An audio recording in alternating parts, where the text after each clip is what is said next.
Hello, everyone. It's Dr. James Marcum with another biblical prescription for life. And I've noticed that recently we've been able to talk and discuss some of the issues that happened during the pandemic. And today I thought I would answer some of your specific COVID and pandemic-related questions that have come in. But before we do that, I want to open our Bibles and go to the real source of truth. I have a text from Job's 28:25. And this states, "To establish a weight for the wind and met out the waters by measure." So this text discusses a weight for the wind long before science and technology, Torricelli in 1643 showed the science behind it. And the point I want to make today with you is the Bible is far ahead of scientific discovery. So we can take the truths in the Bible and apply them even if we don't have the science to prove it.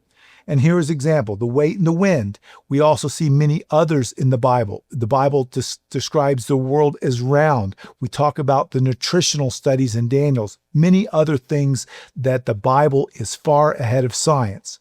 So if science does not correspond with the Bible truth, I consider the science poor.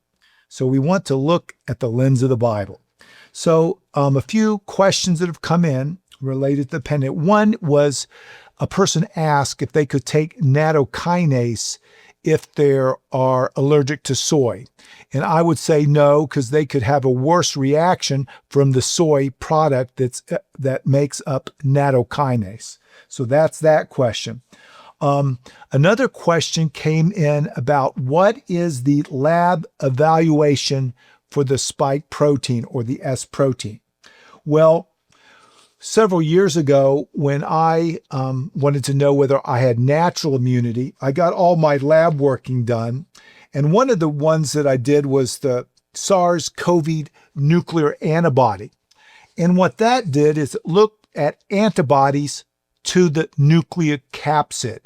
So I had been exposed to that, so my body made antibodies to the nucleocapsid. Now, I never got sick, but I was exposed. Then I wanted to know if I had some long-term immunity, so I did this test that looked at the adaptive T cells, and I had T cell memories to this. So that told me that I had acquired immunity, and it was probably long-lasting.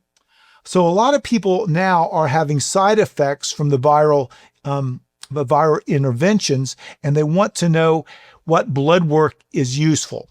So the antibody to the nucleocapsid just tells me, period, if I've had COVID.